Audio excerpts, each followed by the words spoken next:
Hello and hello everyone. 8 events, weekends, doubleheader weekends. Oh, there's the alarm, of course, because the trucks are making up their way onto the grid right now. Ahead of race number 1, it's the grid walk time. So everyone is very excited to be standing here at the asphalt of the legendary Circuit de Jarama. Bienvenidos. This is the final race weekend, as I said. And yes, Norbert Kirsch is in the lead, but he's still aiming for some more points and, of course, some more wins in the books. But there we do have Jochen Hahn and Sascha Lenz, and they're competing for the Vice Championship. And the Promoters Cup still on the heat. Will it be Theo Calvé currently in the lead or Jamie Anderson? And don't forget Shane Brighton. He's also taking part in this race weekend. We're so excited to be back here at Jarama. And as you can see, we're all in a very, very, very good mood. The Spanish sun is shining. So as you can see right now, the pace truck is here, and after that we're going to see the lineup. Speaking of lineup, Chaz Reichert and Joachim Eberts are two commentators. Who is going to be? Hello everybody, yes, welcome to the first race of the day, and I'll tell you what, we have a hell of a commentary lineup as well, don't we? Chaz Draycott here, and Joachim Eberts is doing the German commentary over on their stream. We also have Fonzie doing the commentary on the Spanish stream this weekend as well. There is Shane Brighton that was just mentioned a moment ago, and very rightly so by Christina. He's still in the fight in some ways. He can't win the Promoters Cup this season, but he's certainly going to be trying to get extra points on the board and hold on to that third place.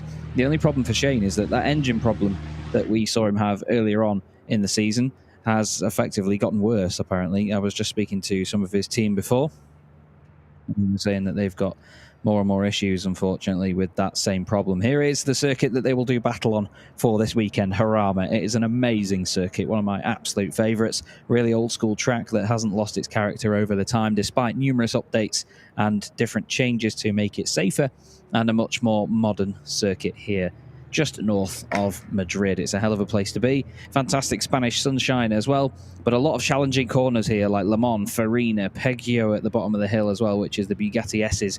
It goes right and then left into that hairpin. That is going to be such a massive challenge. The final corner as well really demands a lot of commitment from the drivers. They go very steeply downhill through the final corner, and all of a sudden they find themselves doing 100 miles an hour, also known as 160 kilometers an hour, which is the limit that they are governed to in this championship. Here are some of the personnel on the grid. Everybody there in front of Lewis, our cameraman. He's getting an up-close and personal view of all of the people involved. And there is Norbert Kirsch. He's getting no such sort of close and personal view. He's just getting on with the job. And so too is Christina, who's down there on the grid for us with an interview. Yes, I'm very glad to present you Oti Cavadas. She is a truck driver. Tú eres conductora de camión. Bienvenido. Oti, she's more about than 12 years in this business, of course, and más de 12 años conduciendo camiones, sí. ¿Qué amas de esta profesión? What is her love about this profession? Amo todo lo que rodea al camión, al transporte, las carreras, todo lo que ruge, me encanta. So it's like everything, driving on the road herself, of course, and also the competitions we have in truck racing. That's really great to see. Claro, vamos a hablar sobre los prejuicios, kilómetro tras de kilómetro, luchas contra estos prejuicios, cuáles siguen siendo los más comunes. So, of course, we are still talking about some prejudices, and I want to know what are still the most common there. Las comodidades para los transportistas, una vez que paramos el camión, siguen siendo muy reducidas, o sea, me refiero a duchas, áreas de descanso, seguridad para dormir tranquilos por la noche. Cada día se está mejorando, pero todavía es muy insuficiente. There's still lots to do. It is not insufficient. What they need is the security, of course, when they're driving on the streets, and also the pauses. This is the main big theme for truck drivers. Visto al frente, ¿cuáles son tus deseos para el futuro? What are her future plans? Bueno, mi deseo para el futuro es que subidos a un camión haya el mismo número de mujeres que de hombres y que podamos dormir tranquilos, que no suframos tantos robos y que pares donde pares tengas una ducha y un lugar tranquilo para pasar tu tiempo libre. Que bueno. Also she said that, of course, she wants to see on one day like female and male truck drivers in the same percentage. And she said we step by step going ahead of it and fighting together. So Coco Trucker Girl, that's the official channel for her. And tu cabina está a oficina, pero hoy estás aquí en Jarama. ¿Qué estás a decir sobre the Goodyear FIA European Truck Racing Championship? What we want to hear about, what is our impressions about this championship? Esto es maravilloso, o sea, esto es desconectar de tu trabajo, pero sin alejarte de los camiones, y me siento una privilegiada poder vivirlo desde aquí. Gracias. Gracias a vosotros. So she said she's absolutely enjoying it. It's so great to see all the effort put into in this championship, and she's been on the pace truck with Franco Dravo as well. So yeah, good experience for her. Gracias. Gracias. Yeah, fantastic to hear from Otti. Thank you very much for her time. It's great to have her in the paddock this weekend and joining us at this wonderful event. Two drivers on the front row are Norbert Kish and Jochen Hahn. Between them, they have 10 championships. It's absolutely amazing to see. Jochen Hahn also has a lot of fans here this weekend as well, and a lot of people with him in his awning. Albatetti and Sasha Lenz will start on the second row of the grid. Antonio Albatetti and Otti were actually doing like an autograph session earlier on outside the awning of T-Sport Banao. Next up, we have Teo Calve and Adam Lachko. Teo out-qualified his teammate for the first time this season, as he confirmed earlier on, and he was very happy about it, and it certainly gives him that extra little edge in the Promoters' Cup over the man on the left there. Jamie Anderson, number 33, starts alongside Andre Kurzem on row 4. Andre put in a great effort to get back into Superpole after being knocked out of the top 10 during qualifying. Steffi Halm will start 9th alongside Jose Rodriguez, who completed our Superpole session earlier in the Rebo Canort truck racing team machine. Next up on row 6, we have Stefan Faas and Shane Brayton. Shane not really where he would have wanted to be after that session, but like I've said, that engine trouble still troubling him even now. John Newell will start 13th on the grid alongside Jonathan Andre as they complete row 7 of the grid. And we have Heinrich Clemens Hecker starting from the pit lane, which is why he's over there on the left and not on our grid graphic. But we go straight back down to the grid and Christina. Yes, I'm here ahead of the truck of Schwabentruck. I'm saying he said keep fingers crossed for Schwabentruck. This is the fan shed. No, sorry, into the program. Hello, my name is Ahmed. I really like the place. The truck racing is very nice, and the beer tastes very good as well. We're going to see that later, Chas. We're on duty right now. But let's go to Jochen Hahn here. Lots of pictures taken, lots of selfies and fans here. Hast du kurz Zeit? Wie ist es hier gerade mit den ganzen Fans? Ist ja immer total crazy. It's absolutely crazy with all the spectators here directly at the truck. No, this is normal. This is what we need. We need the people on the place to enjoy the event. So from this side, no care, everything well. Absolutely great. But you're not only enjoying the event, but also competing for the Vice Championship. How do you see the chances for this weekend? The first step it's done, so time practice on second position. First it's impossible. I look only for Sasha in the moment and make the race very clever without accidents, and I think we are in a good position to hold him behind.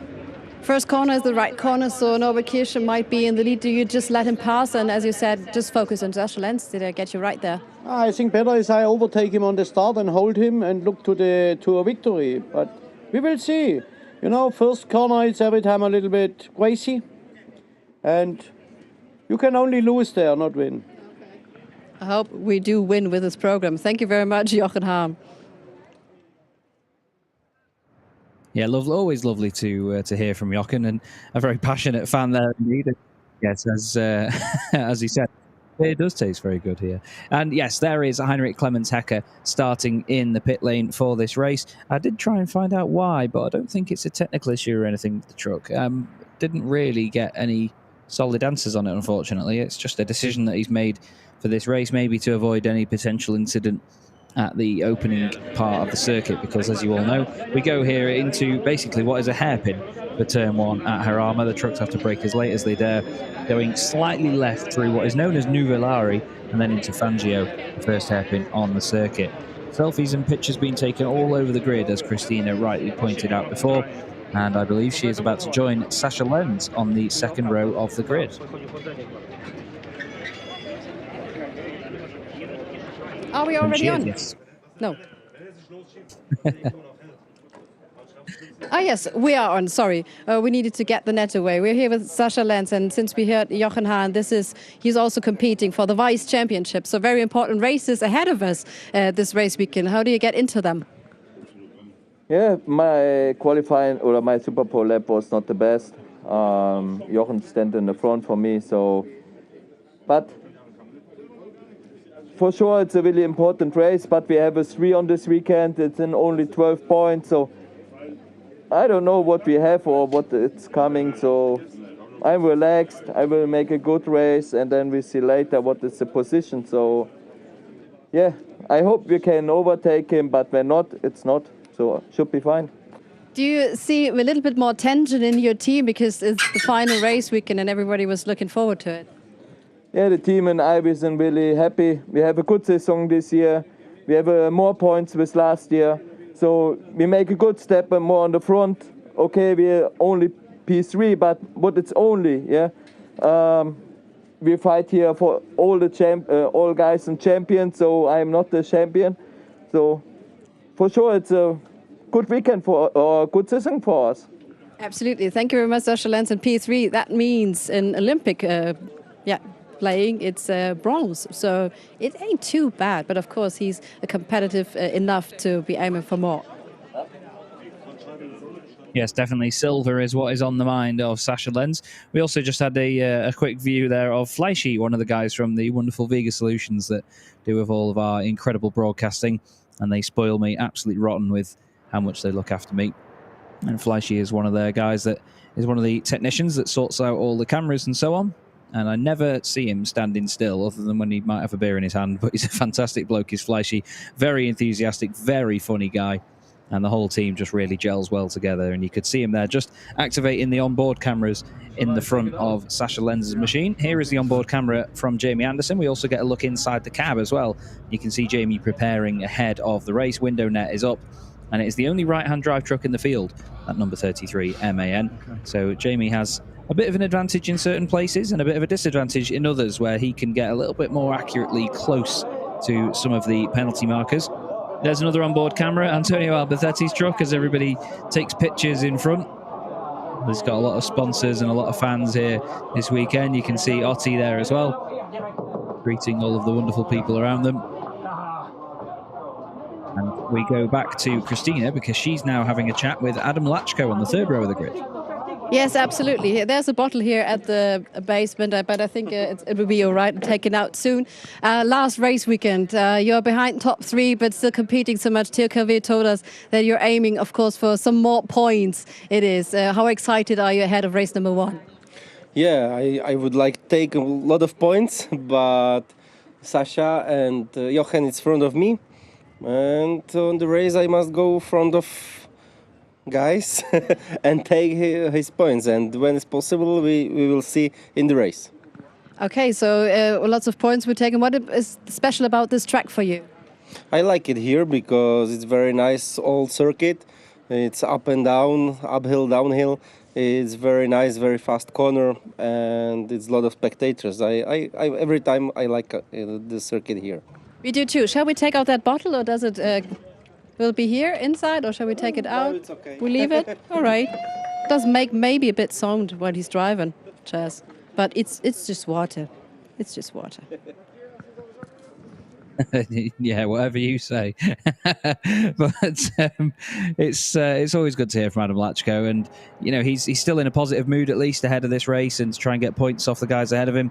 But Jochen and Sascha, they are going to play the race, as Jochen said earlier, very smart. You know, you've got to make a clever race, as they call it, and just look at every opportunity you've got to hold position and just keep points on the board. At the end of the day, points mean prizes in these championships, and if Sascha can hold on at least to a top 3 in the standings, then he'll be a happy boy, gets to go home at the end of the season with a decent trophy in hand. Jochen Hahn will be looking to hold on to that second place so he can wear at least the number 2 for next year. Our official truck makes its way around the circuit, being driven by Ralph Gregor. And this is the Ford F-Max, which is the 2019 International Truck of the Year. And well, you all know what's coming up when this machine gets going on the circuit. I have to tell you all about the Ford F-Max. It was designed and tested by 500 plus Ford engineers over a 5-year period. Once again, if you like number 5, you're in for a treat, because there was 15,500 hours of lab testing and 5 million kilometers of road testing done to test the Ford F-Max and make it the wonderful machine that it is today. It has a 12-speed ZF automated transmission, and there's a lot of different drive modes that can be engaged by the driver. It has eco mode and power mode, basically to help optimize fuel consumption, and of course power mode in case you need to get up a steep hill or if you're pulling a very, very heavy trailer. It has something called, now I know my stuff about turbochargers, but it has a variable geometry turbocharger apparently, and it has a water pump and compressor that can work in multiple speeds dependent on the environment and dependent on, of course, where you are with the truck and what you need it to do. So it's all very advanced, and of course it's all very adaptable to the and whatever you may be pulling or wherever you may be going. And that's what the drivers need. You know, a lot of the time people want a tool that can do everything, and Ford have tried their very best with this to provide something that, well, it does. And as you see, Ralph putting it through its paces here, smoking the front tyres as he goes, flinging it through the hairpin at Portago at the top of the hill.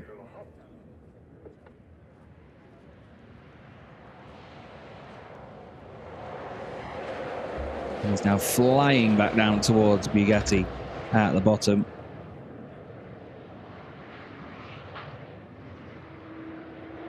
And then again, flinging it in.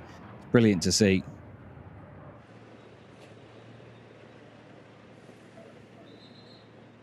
And there we get our teams and personnel and one of our wonderful grid girls off the grid ahead of the race. Everyone clearing the way. And not long now until we will get Frank in the Iveco S-Way leaving the grid. And he will lead the field round for the formation lap, where they will then take on a rolling start. And as you see, the inspection lap completed there by the Ford F-Max.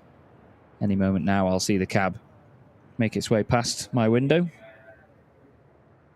It's an interesting pit lane entry here as well. It does force you to slow down. There's a lot of tyres there, and it's a big old chicane on the way in, basically. There's not many exits into the pit lane on the start-finish line here. It's an old-school pit wall, so there's no sort of gates in the middle of it. There's Fabian Calvé, a bit of a fist bump from him. Or fist pump, I should say. From Fabian Calvé, the father of Theo. I was having a quick chat with him this morning, and we were talking about the French air traffic control strikes that are going on at the moment. And as you can imagine, it was not the most positive of conversations. But still, I digress, because now we are about a minute away from the start of this race, i.e. the formation lap behind the pace truck. AC marshals and everybody off at the side. There is Rolf Werner in the dark blue shirt making his way off the grid as well. He wasn't with us for the last race meeting when I was at Le Mans, but he was missed dearly, and it's great to have him back with us in the championship. He's a very, very funny man. Very dry sense of humour as well. And he loves having a dig at me every so often, does Rolf, but we get on like a house on fire. One of the officials there just moving behind the Iveco S-Way to hold up the 30-second board before swiftly clearing the grid, I imagine. Because surely it'll take more than 30 seconds to get to the end of there.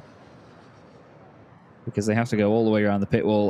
Well, there you go. There's a good idea. He's actually just going to go over onto the grass. Which makes more sense. It's a good thing I'm a commentator and not an event organiser, isn't it? Anyway, there is a pair of drivers on the front row that have done battles so many times before now. In terms of their records in the championship, we've had Norbert Kish for 12 years in this series and Jochen for 23.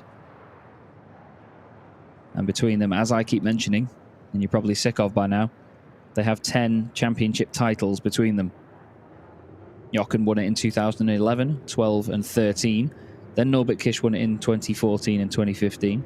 It went back to Jochen in 2016. Adam Lachko won it in 2017. Then it went back to Jochen again in 2018 and 19. The championship in 2020 got cancelled because of the COVID pandemic, and in 2021 and now 2022, Norbert Kish has won the title. A quick reminder there that the official pace truck, the Iveco S-Way, gorgeous machine that it is powered by bio-LNG. It's a very green machine. It reduces emissions up to about 95%. And you don't see a decrease in power. They can still get around 500 horsepower, I believe the Iveco S-Way bio-LNG is. Frank and Judith were having a deep conversation about the power of the trucks that they use earlier on when we were doing some laps of the circuit as familiarization laps this morning, if I could get the words out, that is.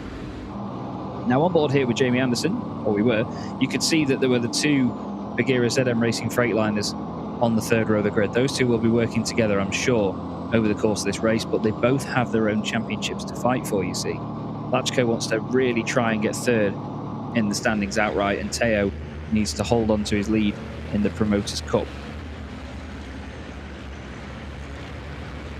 So I'm going to be noting down the points and noting down the positions as this all goes on, so we know roughly what points people are going to be on, because there's going to have to be a lot of maths done over the course of this weekend.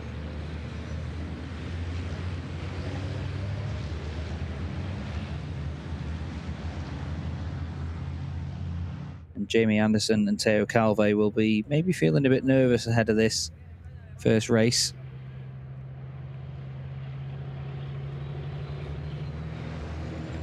Not knowing what it holds at all. First race, of course, where you can score more points. 20 points for winning the race outright, 20 points for winning the Promoters' Cup class, 15 for second place, then 12, and then 10 for fourth position. And then it's 8 points for fifth. And then I believe it's 6, 4, 2, 1. Or 6, 4, 3, 2, 1, sorry. For the rest of the top 10. There's Antonio Albatetti. He's got a lot of fans to keep happy this weekend in the number 23 T-Sport Bernal machine. Just doing some final adjustments as they get towards the end of the lap. So round tunnel one more time. Frank brings the Iveco S-Way pace truck in, and everybody builds up the boost, gets into gear and gets on the brakes. And they make their way down the hill once more in the 29th race in the 2022 Goodyear FIA European Truck Racing Championship gets underway, and straight out the window I can tell you that Andrei Kurzim has made a blinder of a start. He's filtered in on the left-hand side of our pictures here, but he's made an absolute corker. Jochen Hahn has stayed side by side with Norbert Kish as they head into turn one. Hard on the brakes, there's nearly contact between the two. There's a lock-up in the middle of the field, and I think Kurzim has just hit the back of Calve. I think Kurzim himself has been hit by Jamie Anderson. He was on his inside as they went through turn one. Jonathan Andre is way out wide around the outside, but Norbert Kish just filtered in front of Jochen Hahn. The two of them first and second. Jochen just needs to play it smart here and not overdo it. And Jamie Anderson puts his nose down the inside of Adam Lachko, and he's just, I don't even have the words for it. He's climbed over the back of him. And are they still locked together? That could be massive for the Promoters' Cup for Jamie Anderson. He tried to move, and he is damaged at least. And now Kurzim's hit the side of Lachko, and Jamie's going to be off the road, and he's got Rodriguez to his right-hand side. You can see it on the onboard shot. Unbelievable stuff. Jamie went down the inside of Lachko. Lachko closed the door. And that is unbelievable stuff. That could really change it up here, because now not only is Jamie not second in the Promoters' Cup, but he's a long, long way behind Teo Calve if he wants to make any inroads into those points. Teo just needs to finish all 4 races second or better in the Promoters' Cup drivers. Right now, he's doing absolutely everything he needs to do. Thank you to Alice Holloway as well, my colleague that was working with me last week at Le Mans. She's confirmed that there was a penalty for Heinrich Clemensecker for dangerous driving after Lachko went off during practice. Antonio Albatetti then holding on to third position, just about clips that inside curb, just misses the penalty markers. But at the end of lap 1, it's Norbert Kish leading the way. Jochen Hahn already 1.3 seconds behind him. Then Albatetti ahead of Sasha Lenz. Teo Calves still in 5th position, leading the Promoters' Cup, which is the important statistic for him. Adam Lachko next up, then Andre Kurzem, then Jose Rodriguez, Jamie Anderson, and Stefan Faas rounds out the top 10. Steffi Halm's had a poor start. She's dropped all the way down to 12th. I think she might have been one of the drivers caught up in the shenanigans at the hairpin, because she started around Jamie Anderson and just behind, actually, with Andre Kurzem. So I think when Jamie has hit Adam Lachko and they ran wide and they were slow on corner exit, they've held Steffi up there. Look at them making their way around Farina, tiptoeing their way in and out of the hairpin, trying not to kick up all of the dust on the exit and hit the curbs, and up over the hill at Pegaso. Sasha Lenz there in 4th position. Needs to go after Albatetti, who's climbing all over the curbs there on the way through Ascari. And then gets it stopped nicely for the hairpin down at Portago. Now, we've seen Sasha put great pressure on drivers in the past. I'm intrigued to see whether he will do the same again in this scenario. Steffi Halm has overtaken John Newell a little bit further down the order. She's now moved up into 11th position. So this is the man we need to keep our eye on, Antonio Albatetti. What is the gap going to be like to Sasha Lenz through the next sector? It's about 7 tenths between them last time they hit any of the timing beams. It doesn't look like Sasha's closer to Antonio than Antonio is to Jochen, actually. Seems like he's sticking around the same pace. Look how close they get to that penalty marker there. The accuracy is unbelievable. Look at that. You've got to love a bit of that. Cross line once again then. Big red balloon with Norbert Kish at the wheel. Doing everything right so far. He wants to make it 16 race wins this season, does Norby.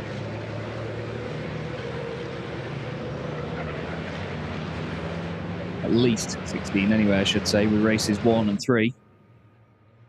They're the races that we so often see him taking victory in over the course of a weekend. Sasha Lenz pushing hard, though, to chase down Antonio Albatetti. Not just for a podium position, but for championship points as well. Now, there is apparently a board going out, and I can see numbers 33 and 17 being put on 2 of the boards out there, actually, which are just on the pit wall in front of my window here in the media centre.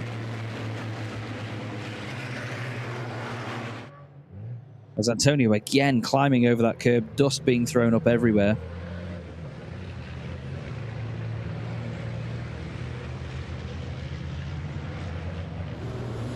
Sasha Lenz just still trying to edge in.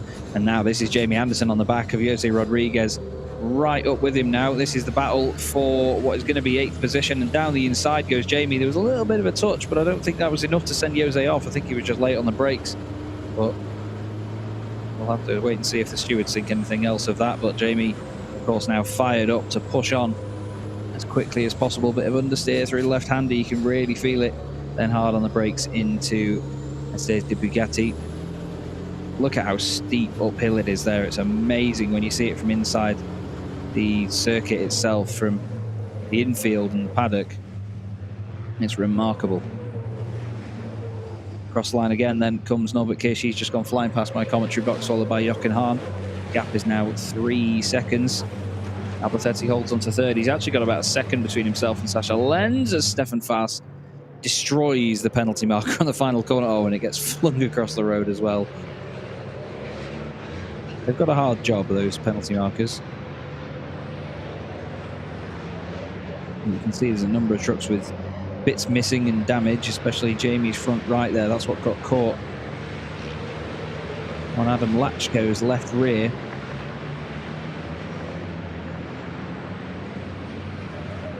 The word that came out of my mouth at the time was going to be a combination of the word climb and clipped. But it just didn't really happen, did it, unfortunately? Still Jamie working hard now to try and get past Andre Kurzem before He then goes chasing after Adam Lachko once again. It's impressive, I must say, that despite that incident, Adam actually held on to 6th position in all of that. Because you would have thought with the contact that they had, whoa, big moment there for Stefan Faas. You would have thought for the contact they had, they probably would have lost a lot more time and position. It was Jamie that lost out. Obviously left out to dry as well on the exit of Farina. He's showing us the pace that he's got in that MAN, chasing down the Iveco of Andre Kurzim. Down the hill they go into Bugatti, and you can see Andre moving around a little bit. He knows that he needs to defend at this point.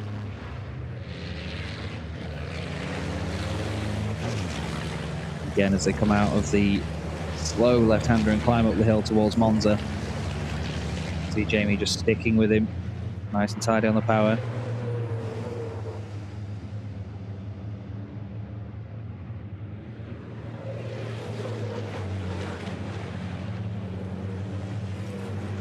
Back down the hill we go.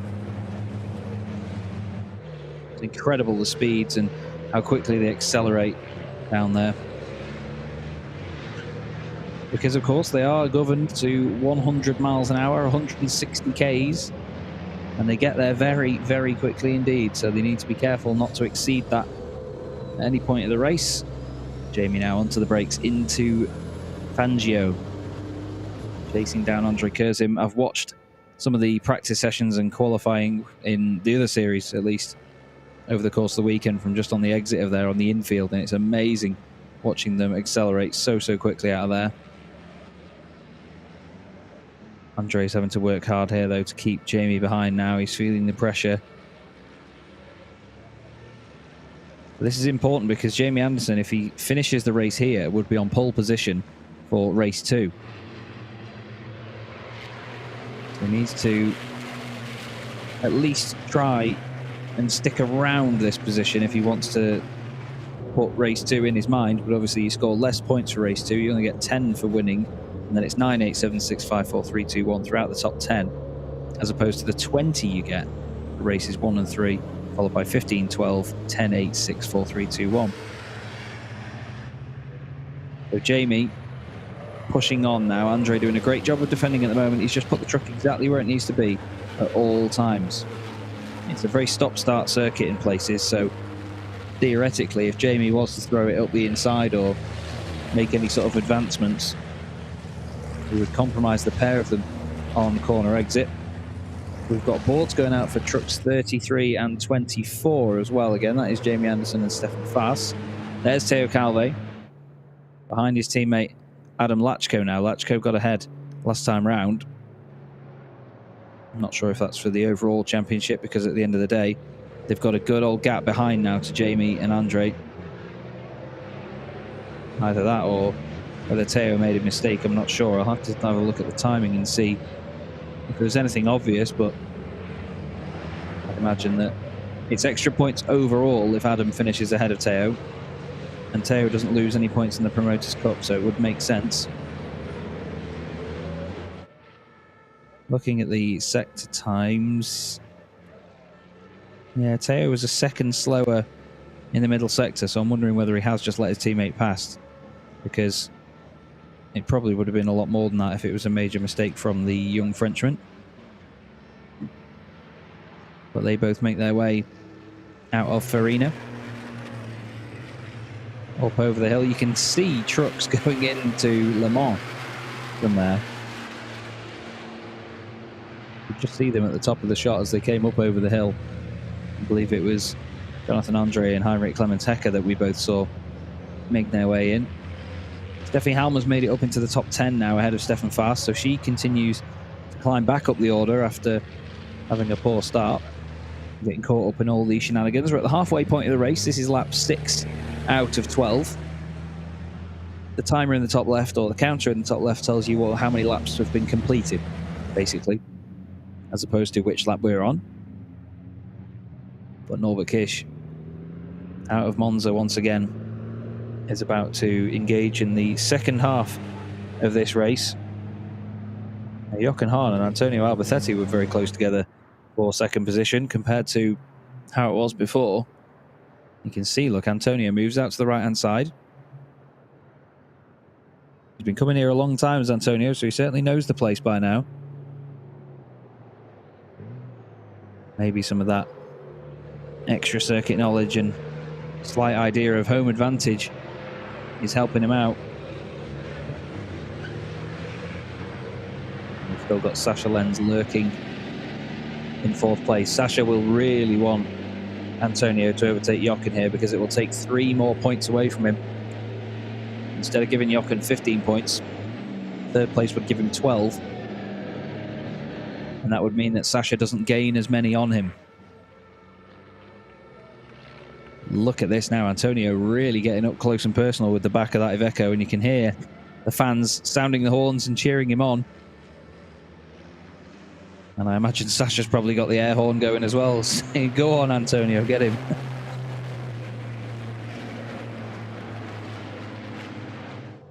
Only half a second between them last time they hit any of the sectors. It's going to be interesting to see if that changes by a lot over this final sector, because this is a part of the circuit that's all about commitment here. Your long, smooth inputs over to the right. And then throw it left through the kink. Really commit through there. And hard on the brakes into Bugatti, and look at that, down the gears goes Antonio. Lets it run in a little bit deep, so then he gets the exit as well. Or at least he tries to stop it early, should I say, so he can get the exit.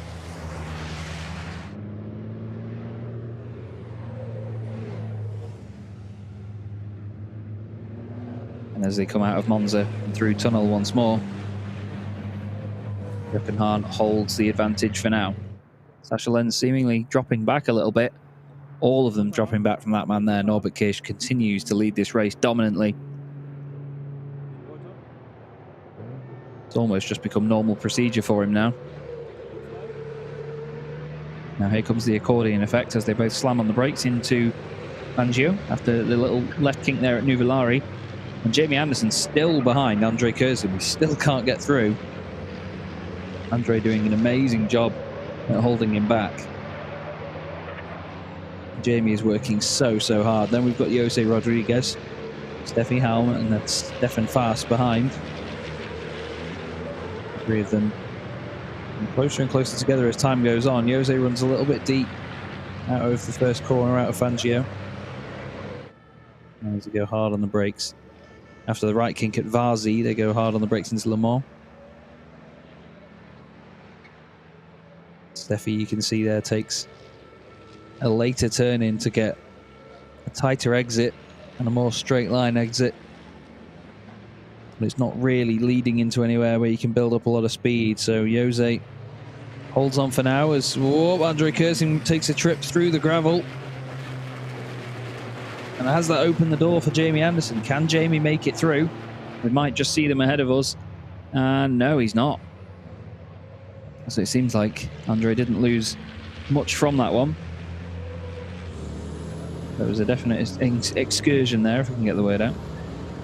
Jamie now all over the back of him, but look at that as he changes up through the gears. Just see that the Iveco just hopped away a little bit. Jamie's had another warning for penalty markers as well, so he's really pushing hard here. He'll get a drive-through if he has any other issues with them, or any other encounters as such.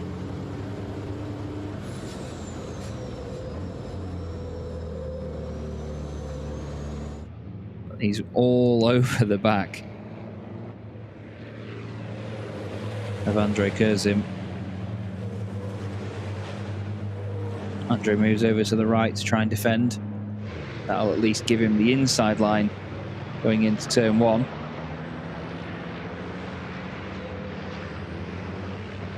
But that also means that Jamie could potentially carry the speed around the outside. Although he's switched back and he's actually gone down the inside. Andre goes to the left and takes the racing line. Jamie says, not in your life. There's a bit of a lock-up on the way in. Jamie gets his elbows out, stamps on the power, and they're still slightly side by side. There's a bit of rubbing and a bit of contact as the bodywork hits the tyre. But no, Jamie Anderson's through. He's done it, and then he instantly defends the inside line into Lamar.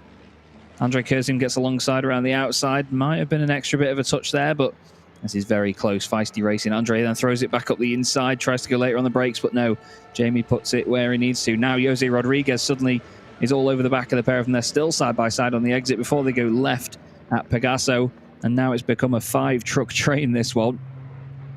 Or maybe even 4, because Stefan Faas has dropped off from behind Steffi Halm, who is currently rounding out the top 10 and the current points finishers.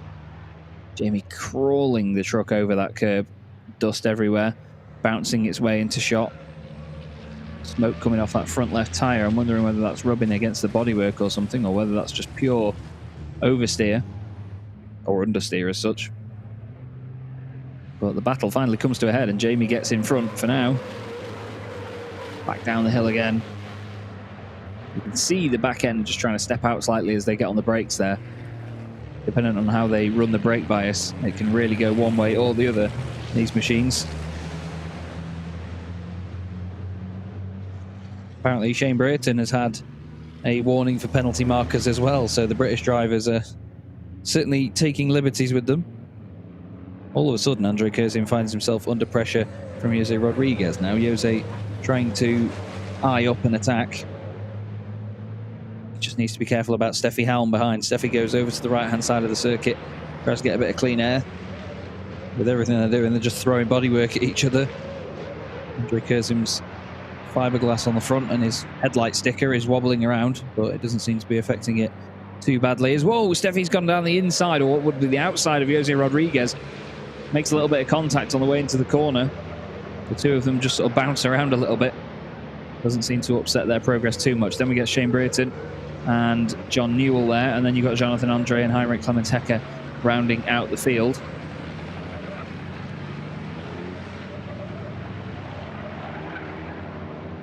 Shane's still battling that engine issue, so he's not quite at full pace.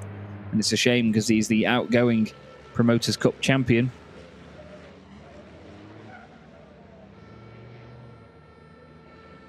And it's worth noting as well that this weekend is going to be Shane's last in the championship. He is retiring from the Goodyear FIA European Truck Racing Championship after this weekend.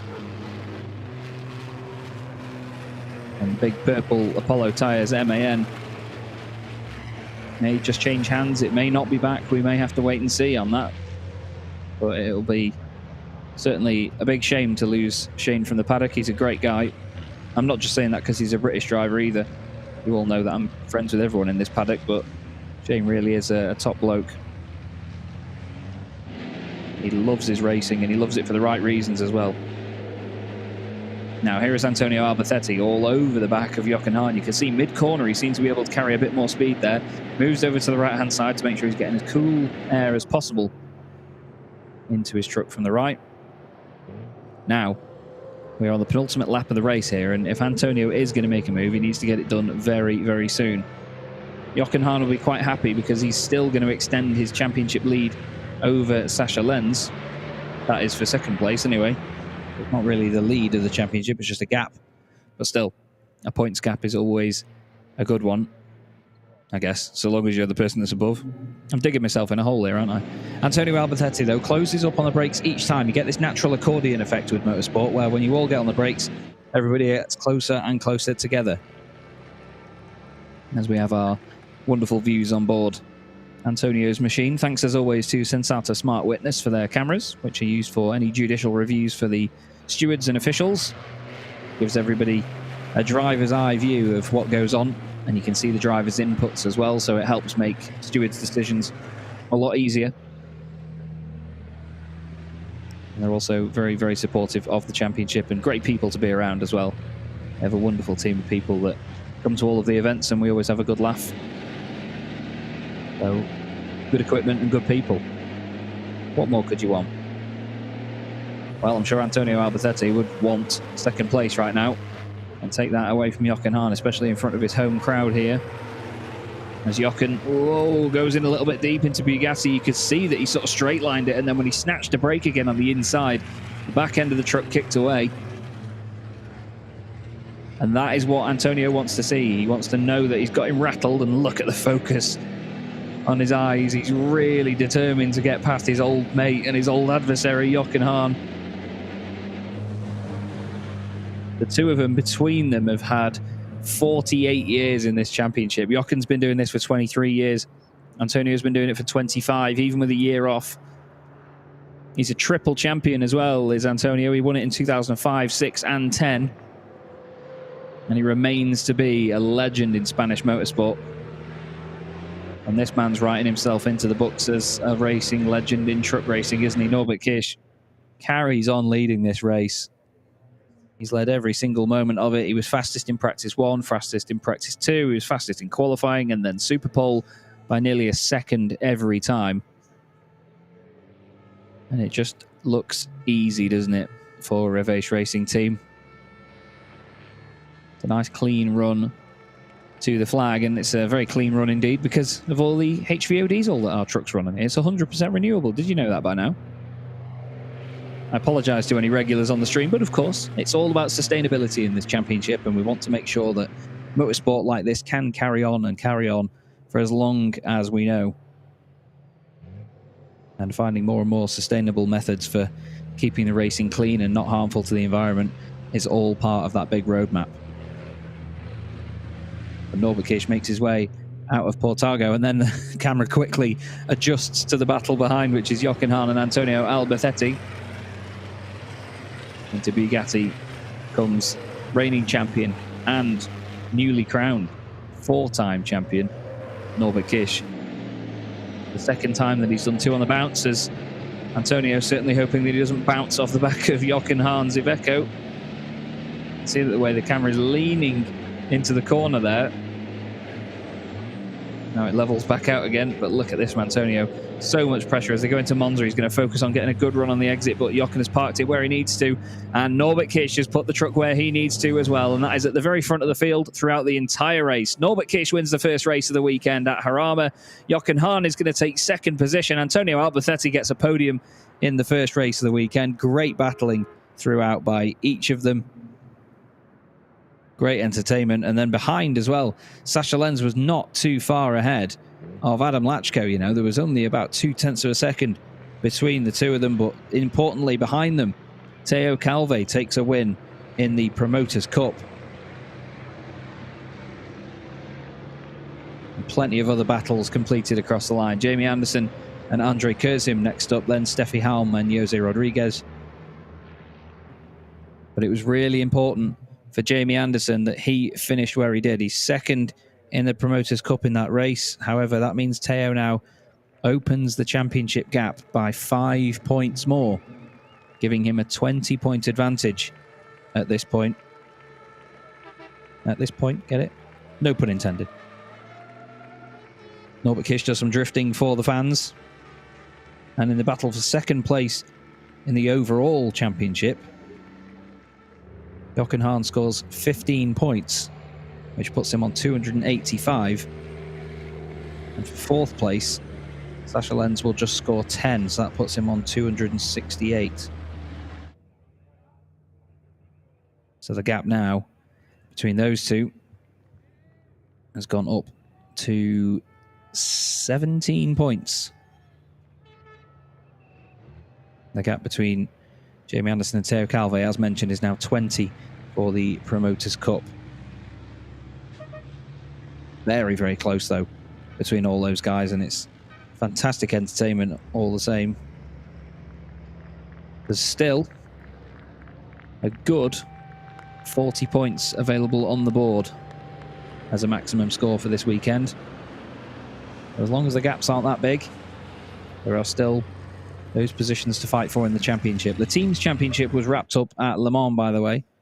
Norbert Kish and Antonio Albatetti taking that one as Reveche, and T-Sport, De Bullenvont, Iveco and Lowenpower are still at battle as well. And same with Bagheera ZM Racing, you know.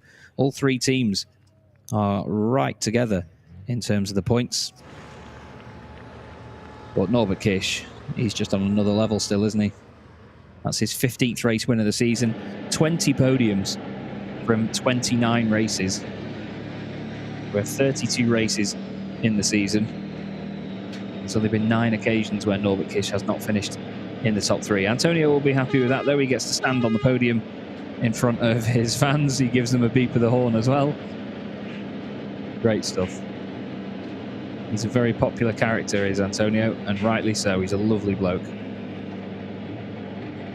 Him and the whole T-Sport Benau squad work really well together. Tim Frost and his team are just excellent.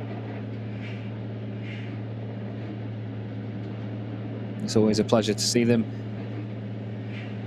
Tim's wife as well, Melanie, and of course Tom, Big Tom, the mechanic. All a great bunch of people. And these aren't parts that have fallen off the trucks, but we have trials riders out on the course as well. There's always something going on the circuits here at Jarama. I've noticed that. They're very quick to get some sort of entertainment going on between races. I'll give them all the credit for that. Norbert Kish pulls into Parc Ferme, and again, very accurately stops right in front of the board. And second place alongside him for his 17th podium of the season is Jochen Hahn. He closes in, well, I was going to say he closes in on Antonio Albatetti's podium record, but that's Albatetti's 278th podium. Jochen Hahn now 274. There is only 4 podiums between the pair of them. Albatetti has more than anyone in the championship, but Jochen Hahn has nearly 100 more race starts than Antonio. Actually, more than 100 more, actually. Antonio has 525 or 526 now, and that was Jochen Hahn's 643rd race start in the Goodyear FIA European Truck Racing Championship. There is Norbert Kish. A fist pump from him and another solid start to a good day at the office. And there is Mr. Ravesh as well. He's here this weekend to see the final round of the season. Great to see him. Great to have him in the paddock here this weekend. Fantastic bond between them and the team, and all of the support, of course, that went into setting up this fantastic group of people. They are, I keep calling them a well-oiled machine, and it is not an understatement, honestly. By no means. It's time to get the gloves off. There's Teo Calve in the background as well after taking a win. He's congratulated by Rudy. Jochen Hahn giving congrats to his team. Tim Frost saying well done as well. That's exactly what Jochen needed to do. More points on the board.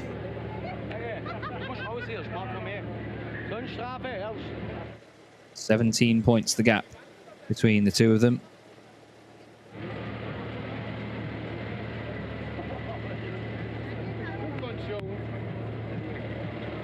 Good job indeed, says Rudy.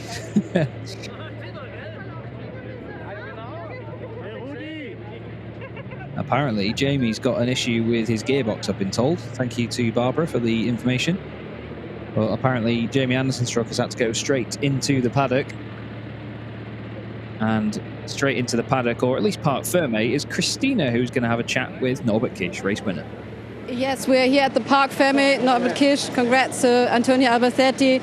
So this is, of course, another win into the books of Norbert Kish. Congratulations. How was the race? Gotcha. That was my revenge from the last situation in the interview.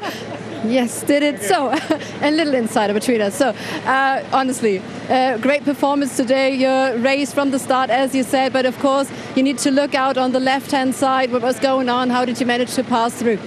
Yes, well, it was working very well today as well in the free practices as well. The setup was very nice right away. Very important pole position to be on the inside in the first turn, and yeah, had a good start, about the same as Johan. So we arrived to the braking zone side by side, and yeah, it's I just had to make sure that I don't make any mistakes, you know, so that I don't give any opportunity to Johan, and then I could pull away a little bit, you know, had the pace.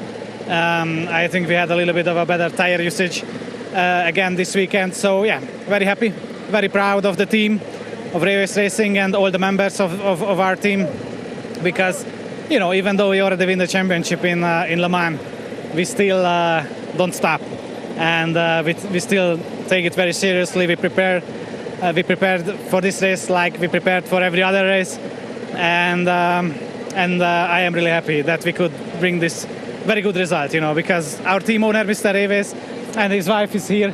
They were here a moment ago at this weekend with us, so you know, it makes me very proud, you know, to bring these good results for them. Thank you very much, Norbert Kisch, up to the podium. And Mr. Davis is here, of course, also taking some pictures. Great atmosphere here at the Park for May and in the paddock. Yeah, it's excellent to have such amazing people here as well. Mr. Reveish, one of the top dogs in Hungary for sure. Norbert Kisch is the top dog in that race, though, and he is from Hungary. There's a very loose link for you. Jochen Hahn finishes in second place ahead of Antonio Albatetti, with Sasha Lenz and Adam Lachko completing the top 5. Teo Calve takes another win in the Promoters' Cup. That's his 11th win this season in the category. Jamie Anderson takes his 22nd podium in the group. Andre Curzin finishes 8th ahead of Steffi Halm, and Jose Rodriguez gets a podium in the Promoters' Cup as well. That's the 7th time he's done that this season. The remaining drivers in the field were Stefan Fass, Shane Brayton, John Newell, Jonathan Andre, and Heinrich Clemens Hecker, who was very close to gaining a position right at the end, despite starting in the pit lane. As mentioned earlier, that was because of a penalty that he received because of driving during practice when Adam Lachko had been off the road. Here are the Promoters' Cup standings then. 20 points between Teo Calve and Jamie Anderson. The young Frenchman opens up his gap with just 3 races left. 40 points still on the board. Shane Brayton still in 3rd place, with Stefan Fass and Jose Rodriguez getting closer and closer on points each time. Next up is Heinrich Clemens Hecker ahead of Lucas Hahn. Jonathan Andre is in 8th position with Martin Gibson, and then Thomas Robineau in 10th spot. Behind we have Louis Requenco and John Newell, who now overtakes Jose Eduardo Rodriguez. Emma Mackinnon next up ahead of Stefan Kirsch, with Iowin Klein-Nagelvoort at the bottom of the table. The last 3 drivers there all appearing at the Nürburgring, but not doing any further rounds for the rest of the season. I say rest of the season, i.e. the remaining 3 races that we have, as we have drivers now making their way up to the podium, and it's a lovely podium here at Jarama. And they get to enjoy the Spanish sunshine, as we all do over the course of the weekend. There is Chaba from Reveish Racing. And he'll be a very, very happy boy after that one. Another successful race for his driver. Norby continues to impress once again. Jamie, just talking there, I imagine saying about contact with Adam Lachko. And again, look, entertainment aplenty. Now, these trucks look like they're in a lot higher speeds than they're allowed to, in scale anyway. But there's just always entertainment going on around here. It's fantastic. It's one ongoing party. Now, I can't tell you who's driving which one, and I can't really commentate on that, to be honest with you, but still, might have to give that a go as the weekend goes on. Drivers make their way up onto the podium now. Antonio Albatetti in 3rd position receives his trophy and gets a big cheer from the crowd. His mate Jochen Hahn, his good mate, the old boys as Jochen described them, moves up to 2nd. And Norbert Kisch makes his way onto the podium as race winner of round 29 of the 2022 Goodyear FIA European Truck Racing Championship.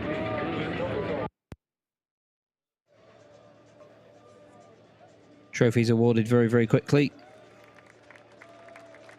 And I'm sure in just a moment we will get the national anthem of Hungary for race winner of round 29. The first race of the weekend here at Jarama, Norbert Kisch.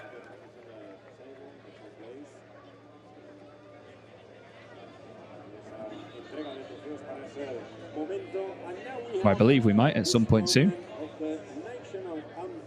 We hear the Hungarian national anthem in honor of the winner, Norbert Kisch. You must close your eyes now.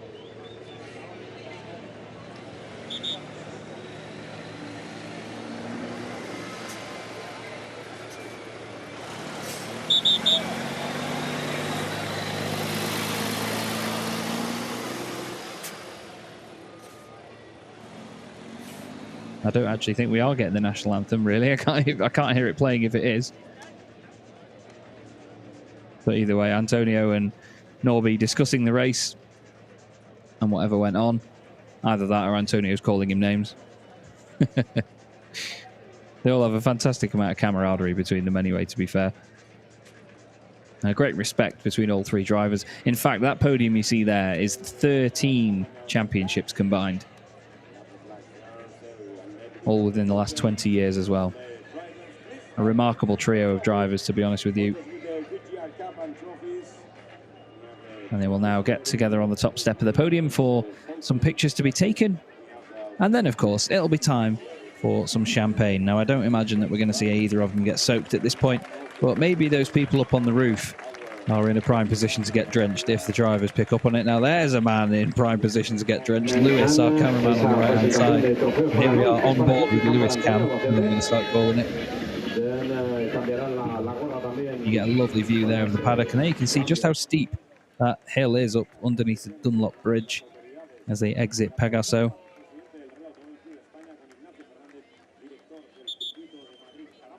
And now it's time for some champagne. Who's going to get soaked? I don't think any of the drivers will. But everybody down below does. Antonio sprays the champagne also.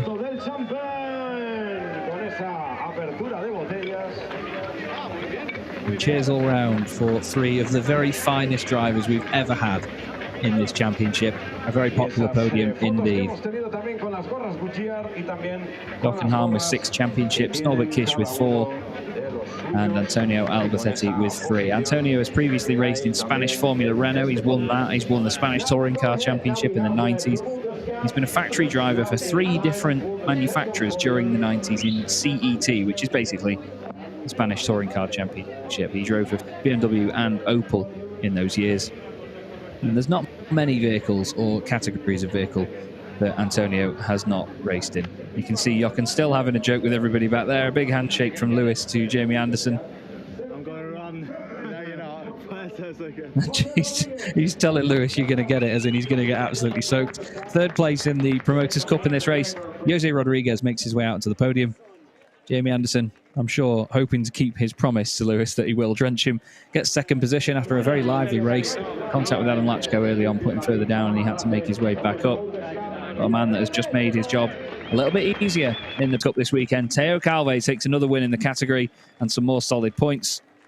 And the gap is now 20 to that man on the left-hand side of shot, Jamie Anderson. It is very close still, and all to play for with 3 races left. They'll score 10 points for winning the category in the next race. And then there's only 1 point less each time for each remaining position as well. So it's very, very close indeed. And trophies are brought out, presented to Portuguese driver Jose Rodriguez. And then all the way over onto the left for Jamie Anderson.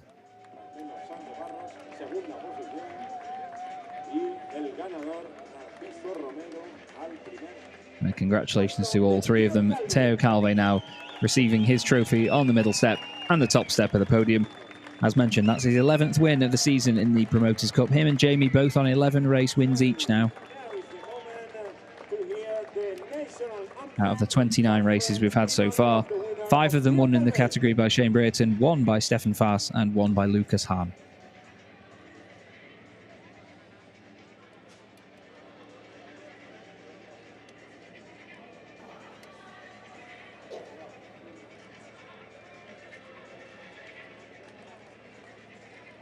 Big applause to all the teams, big applause to all the drivers. And there you go. Apparently a national anthem being played there, or some music of some sort. Well, apologies, I couldn't hear it at my end. I'm trying not to speak over it if it does play, but now we get some pictures taken of our Promoters' Cup podium. And I'm sure that Lewis, our cameraman, is going to run away very, very shortly. It would be funny, though, if our director cut to Lewis and did not allow him to run away, because Lewis would have to provide pictures. There he is, popping his head around on the right-hand side.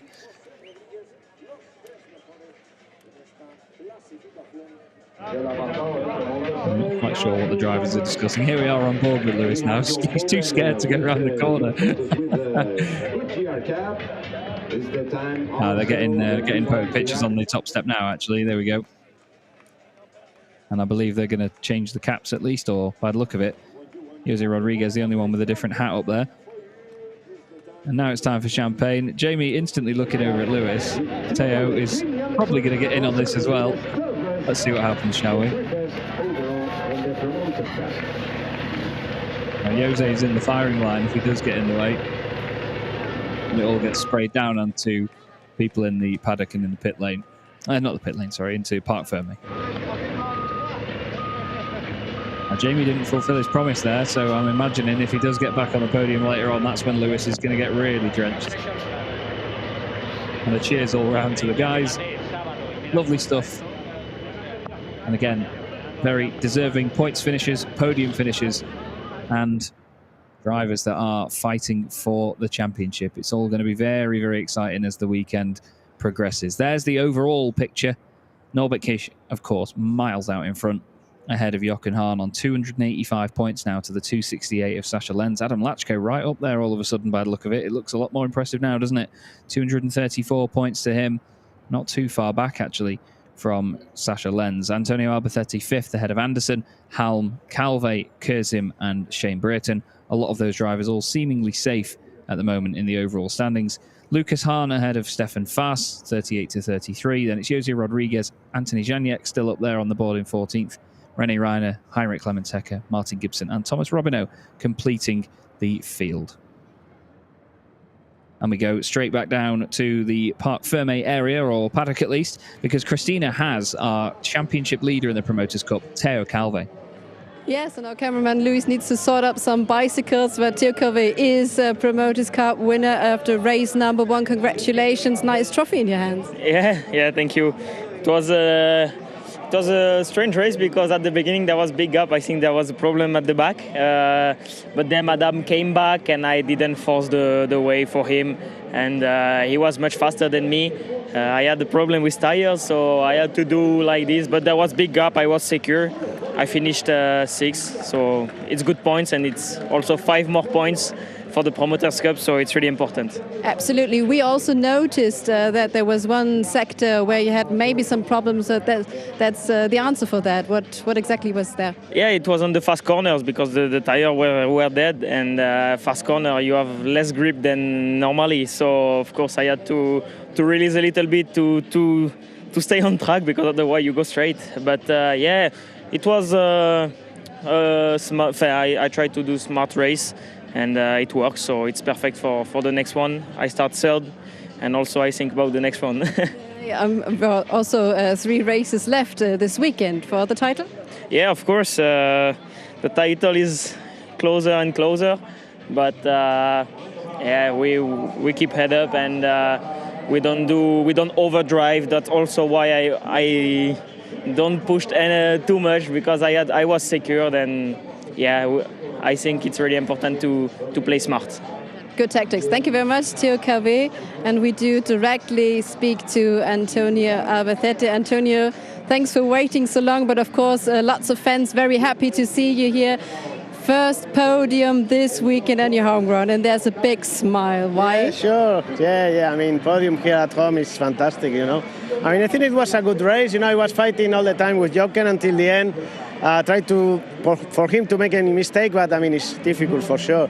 But yeah, I think it was a good race. I think that the spectators have a very good view. We were very close in this part, so I think it was fun. And yeah, I'm very happy for the whole team, for all the sponsors, for my family, you know. I mean, a podium in a home race is always very good.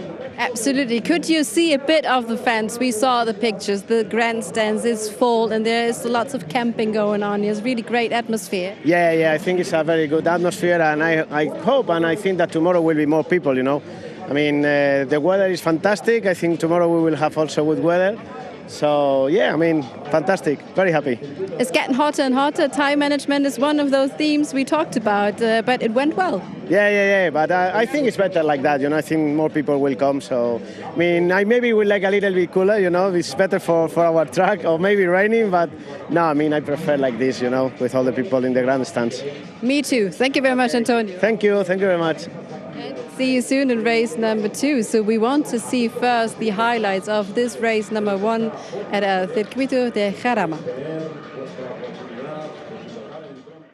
Yes, indeed. We'll have a look back at the action, how that all unfolded. Once again, Norbert Kish starting from the very front of the grid and getting an early lead and the disappearing off up the road. There was drama in the middle of the field, though, as Jamie Anderson made contact with Adam Lachko. The two of them quite literally latched, together. And then afterwards, Andrei Kurzim got involved as well. That then meant that Jamie Anderson had to crack on and start battling his way back through the field, try and score some all-important Promoters' Cup points. Penalty markers got sent flying, dust got kicked up, and curbs got absolutely battered once again here at Jarama. But it's a very exciting circuit with some great racing on show and big curb hopping moments from a number of our drivers. Teo Calve let his teammate Adam Lachko through partway through the race to see if he could salvage any further points. But ultimately, the Frenchman would go on to win the Promoters' Cup race once again and, of course, extend his championship lead. Andre Curzin was in the wars throughout that one as well, after having to hold off Jamie Anderson for as long as he possibly could. The two of them showing some really strong side-by-side racing throughout. Plenty of entertainment, bodywork flying. What more could you want? Steffi Halm there making a move on Jose Rodriguez into the first corner. And eventually the battle at the front went the way of Jochen Hahn, trying to hold off Antonio Albatetti right to the end. But Holbeck takes another win. And that's all from me, and I'll hand back to Christina.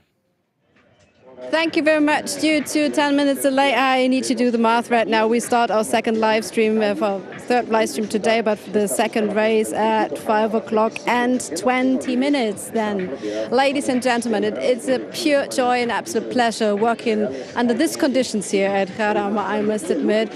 Really great racing, and as Theo Cave pointed out, very smart indeed from all the drivers. Do not forget, it is really tough being concentrated on a high level during the whole time, like the whole race. So we do see the fans right now getting a little break here and there, getting something to eat. We will too, maybe. And then freshly we do start at, then it was, yes, 17:20, ladies and gentlemen. So that was it from race number 1, and still lots of more actions to come here at the Goodyear FIA ETRC. And I'm going to grab something to eat right now too. You too, Chaz and Amy? Bye-bye.